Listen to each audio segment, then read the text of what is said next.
আসসালামু আলাইকুম। এনসিপির গোপালগঞ্জের আজকের পদযাত্রা এবং সমাবেশ কর্মসূচিকে ঘিরে আওয়ামী লীগের লোকাল স্থানীয় নেতাকর্মীরা নজিরবিহীন কাণ্ড করেছে। তারা তাদের গতিরোধ করার জন্য রাস্তায় রাস্তায় ভাঙচুর করেছে, আগুন দিয়েছে, গাছপালা উপড়ে ফেলেছে এবং মঞ্চে তারা যেখানে সমাবেশ করার কথা, পৌর পার্কের যেই সমাবেশ, সেই সমাবেশ স্থলে ভাঙচুর করেছে। তার মানে ব্যাপকভাবে এবং সকাল থেকে এটা অব্যাহতভাবে করেছে। পুলিশের গাড়ি পুড়িয়েছে, তারপরে ইউনোর গাড়ি ভাঙচুর করেছে। শেষ পর্যন্ত এনসিপির নেতারা দেখলাম যে সেনাবাহিনীর পাহারায় পুলিশ অতিরিক্ত ফোর্স মোতায়েন করে কোনো রকমে এই কর্মসূচিটা তারা করতে পেরেছে। এবং সেখানে এনসিপির নেতারা বলেছেন যে আমরা যুদ্ধ নয়, আমরা এখানে গণতান্ত্রিক অধিকার আদায়ের জন্য এসেছি। এবং সেই সঙ্গে হুঁশিয়ারি দেওয়া হয়েছে যে গোপালগঞ্জকে মুজিববাদ এবং সন্ত্রাসীদের হাত থেকে উদ্ধার করা হবে। সব নেতাই বক্তব্য দিয়েছেন ছোট ছোট করে। নাহিদ ইসলাম দিয়েছেন, সার্জিস আলম দিয়েছেন, পাটোয়ারি দিয়েছেন, হাসনাত আবদুল্লাহ দিয়েছেন এবং সবাই তীব্রভাবে নিন্দা করেছে এই গণতান্ত্রিক আচরণের, এই সন্ত্রাসী আচরণের। যেখানে সারা দেশে তারা মুক্তভাবে তারা সমাবেশ করতে পেরেছে, এখানে কেন সমাবেশ করতে পারবে না?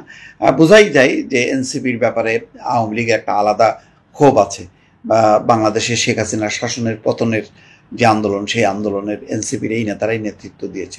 ফলে তারা ছিল টার্গেট। আর এই কারণেই সকাল থেকে একটা উত্তাল অবস্থা ছিল গোপালগঞ্জে। আইন শৃঙ্খলা বাহিনী সর্বশক্তি নিয়োগ করার পরেও কোনো রকমে ঠেকিয়েছে যে শেষ পর্যন্ত সমাবেশটা শান্তিপূর্ণভাবে শেষ হতে পেরেছে। কিন্তু তার আগে যে ঘটনাগুলো ঘটেছে, এই সমাবেশের মঞ্চের সামনের চেয়ার ভাঙচুর করা হয়েছে, মঞ্চে হামলা চালিয়েছে এবং গাড়িতে আইন শৃঙ্খলা বাহিনীর উপর হামলা চালিয়েছে। মোট কথা একটা নজিরবিহীন কাণ্ড করেছে। এর মধ্য দিয়ে বোঝাই যায় যে গোপালগঞ্জের যে রাজনৈতিক পরিস্থিতি, সেখানে অন্য কোনো দল, বিশেষ করে আওয়ামী লীগের বাইরে যারা শেখ হাসিনার পতনের আন্দোলন করেছে, বিএনপি, জামাত বা এনসিপি, কারোর জন্য কোনো নিরাপদ না। এবং এটি কিন্তু আজকে প্রথম না, এটি গত 8 মাসে যত অঘটন সব কিন্তু ঘটেছে। যখনই বিরোধী দল অর্থাৎ বিএনপি সহ অন্য দলগুলো তারা কোনো কর্মসূচি করার চেষ্টা করেছে, তখনই কিন্তু বাধাগ্রস্ত হয়েছে। এবং এর আগে যদি দেখেন 15 বছরে কিন্তু সেখানে কোনো রাজনৈতিক দল, সংগঠন আওয়ামী লীগের বাইরে তার কোনো অস্তিত্ব তারা রাখেনি। এবং এখনও তারা সেই ধারাটা বজায় রাখতে যায়। খুব নিন্দনীয়ভাবে তারা এনসিপির উপর হামলা চালিয়েছে। এনসিপির যাতে সমাবেশ তারা করতে না পারে এবং গোপালগঞ্জে ঢুকতে না পারে, তার জন্য যা যা করার সব কিছু করেছে। তারপরেও আইন শৃঙ্খলা রক্ষাকারী বাহিনী অত্যন্ত ধৈর্যের সঙ্গে পরিস্থিতি মোকাবেলা করেছে। এমন হয়নি যে তারা পাল্টা গুলি চালিয়েছে, টিয়ার গ্যাস নিক্ষেপ করেছে, তা করেনি।